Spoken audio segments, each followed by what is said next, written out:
ہم آپ عموماً دیکھتے ہیں آج چاروں طرف شادیوں کے دور چل رہے ہیں۔ مسلمان الحمدللہ اللہ کے رسول صلی اللہ تعالی علیہ وسلم کی اس پیاری سنت پہ عمل کرتا ہوا نظر آ رہا ہے۔ شادی بڑی آسان ہے، شادی بڑی آسان ہے۔ آج کے دور میں لوگوں نے شادی میں جو ناجائز چیزیں ہیں ان کو جائز سمجھ لیا ہے، یہاں تک کہ فرض واجب سمجھ لیا ہے، اور جو چیزیں جائز ہیں ان کو آج انسان بھولا بیٹھا ہوا۔ آج آپ دیکھیں نکاح میں، شادی میں ڈھول تاشے بینڈ باجے سب ناجائز حرام ہیں، وہ تو ہر حال میں انسان کرے۔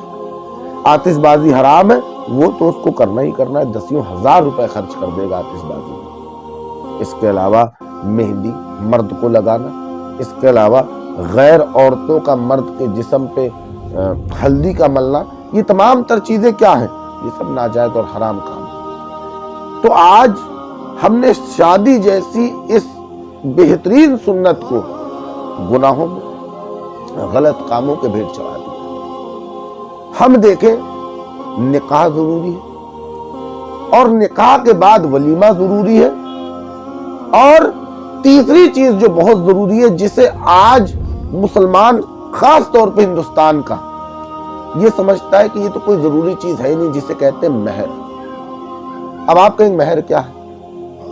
جتنے بھی لوگ الحمدللہ شادی سب کے گھر میں ہوتی ہے، سب جانتے ہیں کہ مہر عورت کا حق ہوتا ہے جو اس کے نکاح کے وقت وہ طے کرتی ہے کہ یہ میرا حق مہر ہے جسے آپ کو ادا کرنا ہے۔ لوگ یہ سمجھتے ہیں کہ مہر تو دینا ہی نہیں ہوتا، کچھ لوگوں کی تو نیت ہی یہ ہوتی ہے کہ مہر ہم کو ادا ہی نہیں کرنا، جبکہ اللہ تبارک و تعالیٰ پارہ 4 سورہ النساء کے رکوع نمبر 12 کی آیت نمبر 4 میں ارشاد فرماتا ہے، اور عورتوں کے ان کے مہر خوشی سے دو، یعنی دینا تو ہے ہی ہے، ڈر کے نہیں، دینا تو ہی ہے، مجھے دل سے نہیں۔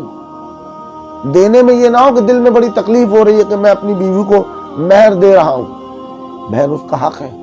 اللہ فرماتا ہے اور عورتوں کو ان کا مہر خوشی سے دو، قرآن میں فرماتا ہے۔ لیکن ہندوستان میں یہ حال ہے، کچھ لوگ یہ سمجھتے ہیں کہ مہر تو تب دیا جائے گا جب طلاق ہوتا ہے، کچھ لوگ یہ سمجھتے ہیں کہ مہر تب دیا جائے گا جب مہر تو دینا ہی نہیں، اب معاف کروا لیں گے۔ بہت سارے لوگوں کی پہلے سے نیت ہوتی ہے معاف کروا لیں گے۔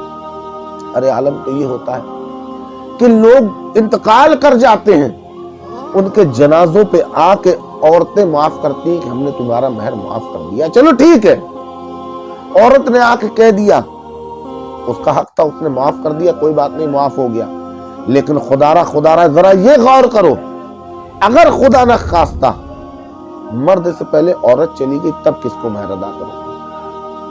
تب تو قرضدار رہو گے نا، تب تو آخرت کا خسارہ ہے، اللہ کی بارگاہ میں کیا منہ دکھاؤ گے؟ اگر کسی کو میں کہہ رہا ہوں بہت نارمل مہر بنا ہوا ہے، کسی کو 11,000 مہر بنا ہوا ہے مان لیجئے، اب وہ 11,000 روپے کا مہر اگر اس نے اس کی پوری زندگی میں نہیں دیا، تو کل اگر مرد سے پہلے عورت اس دنیا سے رخصت ہو گئی تو اب اس کے 11,000 روپے کا قرض لے کے تم قیامت کے دن اللہ کی بارگاہ میں کیا منہ دکھاؤ گے؟ یہاں تک تو چل جاتا ہے کہ بھائی شوہر کا انتقال ہو گیا، بیوی نے مہر معاف کر دیا، لیکن بیوی پہلے چلی گئی، اب کس کو تم مہر ادا کرو گے؟ ہمیں یہ بھی نہیں معلوم آج کے دور میں کہ مہر کی قسمیں کتنی ہوتی ہیں۔ مہر تو معلوم ہے، چلو بھائی ٹھیک ہے، ہاں بہت سارے میں نے آپ کو بتایا کہ لوگ یہی سمجھتے ہیں کہ وہ دینا ہی نہیں ہوتا، وہ تو طلاق کے وقت دیا جاتا ہے۔ نہیں، عورت کا حق ہے، اللہ قرآن میں فرماتا ہے، اور عورتوں کو ان کا مہر خوشی سے دو۔ اب بات آتی مہر کتنے قسم کے ہوتے ہیں؟ اگر مہروں کی قسم کی بات کریں تو مہر 3 قسم کے ہوتے ہیں۔ ایک ہوتا ہے مہر معجل۔ کیا ہوتا ہے؟ مہر معزل۔ مہر معزل یہ پہلی قسم ہے۔ دوسری قسم ہے مہر موزل، معزل اور موزل، اور تیسری قسم ہے مہر مطلق۔ مہر معزل کیا ہے؟ رخصتی سے پہلے عورت کو اس کا مہر ادا کر دینے کر دینا قرار پایا گیا ہو تو یہ کیا ہے؟ مہر معزل ہے۔ دے کبھی بھی دیا جائے، رات میں دے دیا جائے، اگلے دن دے دیا جائے، لیکن شرط یہی ہے کہ لیکن اب کسی کا مہر معزل بنا تھا، یعنی کہ رخصتی سے پہلے مہر کا ادا کر دینا۔ اب اگر وہ شخص مہر ادا نہیں کرتا تو وہ عورت اس کو کیا کر سکتی ہے؟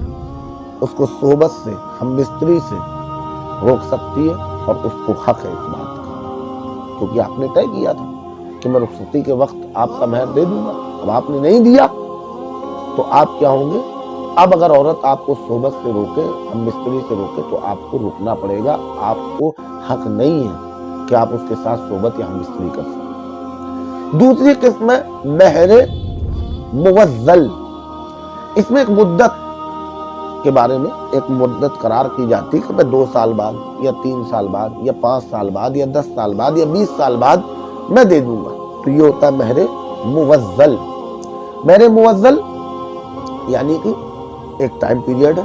اگر آپ نے اس وقت میں مان لیجیے 5 سال آپ نے کہا تھا کہ میں 5 سال میں مہر ادا کر دوں گا، اور 5 سال میں آپ نے مہر نہیں ادا کیا، تو عورت آپ کو 5 سال کے بعد چاہے 5 سال، میں ایک ایگزامپل دے رہا ہوں، کوئی بھی وقت طے کیا گیا تو جیسے جب وقت وہ مقرر ہوگا تو اس وقت میں کیا ہوگا؟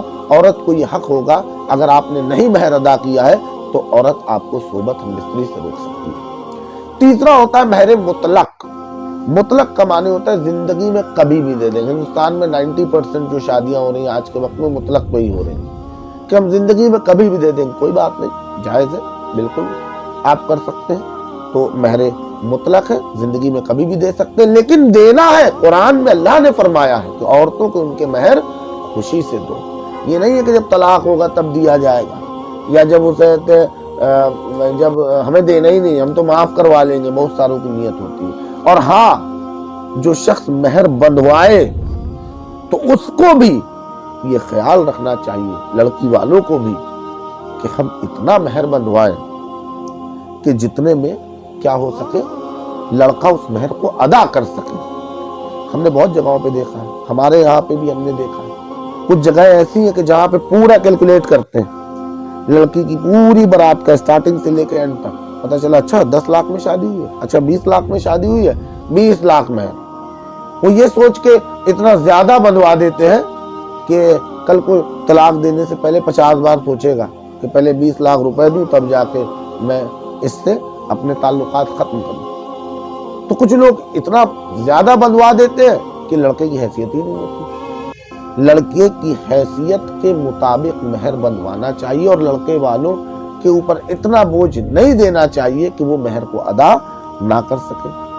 اللہ کے رسول صلی اللہ تعالی علیہ وسلم ارشاد فرماتے ہیں، آپ نے فرمایا کہ عورت میں وہ بہتر ہے، وہ بہت بہتر ہے جس کا حسن اور جمال زیادہ ہو اور مہر کم ہو۔ یہ نبی نے فرمایا، عورتوں میں وہ عورت بہتر ہے جس کا حسن و جمال زیادہ ہو اور مہر کم ہو۔ امام غزالی رضی اللہ تعالیٰ عنہ فرماتے ہیں، بہت زیادہ مہر باندھنا مکروہ ہے لیکن حیثیت سے کم بھی نہ ہو، حیثیت سے کم بھی نہ ہو اور بہت زیادہ بھی نہ ہو۔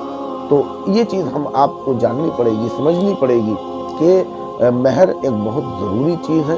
شادی میں جیسے ہم نکاح میں دعوت کرتے ہیں، ولیمہ کرتے ہیں، ولیمہ ماشاءاللہ یہ بھی سنت ہے، تو جہاں ہم نکاح کرتے ہیں، ولیمہ کرتے ہیں اور ناجائز حرام کاموں میں پیسہ برباد کرتے ہیں، تو ناجائز حرام کاموں میں پیسہ نہ برباد کر کے، آتش بازی میں، ناچ ڈراموں میں پیسہ نہ برباد کر کے، اسی پیسے سے آپ عورت کا مہر ادا کر دیں۔ مسلمانوں، اس چیز کو عوام میں عام کر دو کہ یہ قرآن کا پیغام ہے کہ اور عورتوں کے مہر ان کو خوشی سے دو۔ تو ہم آپ قرآن کے پیغام پہ عمل کریں، عورتوں کے جو مہر ہے ان کو ادا کریں۔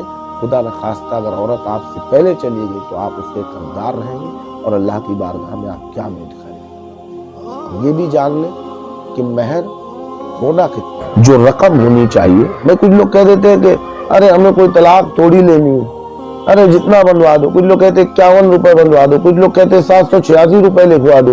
اس طریقے سے لوگ لکھواتے تو مہر کی اہمیت کو بھی نہیں کم کرنا۔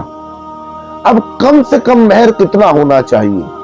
تو اگر کم سے کم ہم مہر کی بات کریں تو شریعت مطہرہ نے کم سے کم مہر کے لیے فرمایا 2 تولہ 7.5 ماشا چاندی، کم سے کم اتنا مہر ہونا چاہیے، 2 تولہ 7.5 ماشا چاندی، اتنی چاندی یا اتنی رقم۔ تو اب بات کرتے ہیں کہ اب آپ کہیں گے ہمیں تو تولہ ماشا نہیں سمجھ میں آتا، آپ ہم کو تھوڑا گرام میں کنورٹ کر دیں۔ تو میں بتاتا ہوں کہ 1 گرام میں 1 تولہ میں تقریباً 11.66 گرامز ہوتے ہیں۔ تو اس طریقے سے 2 تولہ کے کتنے ہو گئے 23.32 گرامز، یعنی 23.32 گرام 2 تولہ چاندی کے گرام میں کنورٹ ہو گئے۔ اب بات کریں 1 ماشا میں کتنا گرام ہوتا ہے، تو 1 ماشا میں ہوتا ہے 0.972 گرام۔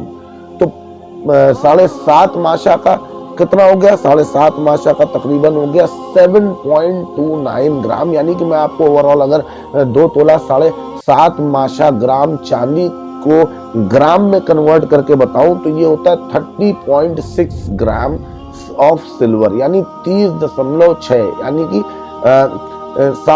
مطلب 31 مان لیجئے، تھوڑا سا بڑھا دیں گے تو اس میں کوئی حرج نہیں ہے، یعنی 30.6 گرام چاندی یا اس کے برابر کی قیمت کم سے کم مہر میں لکھوائی جانی چاہیے۔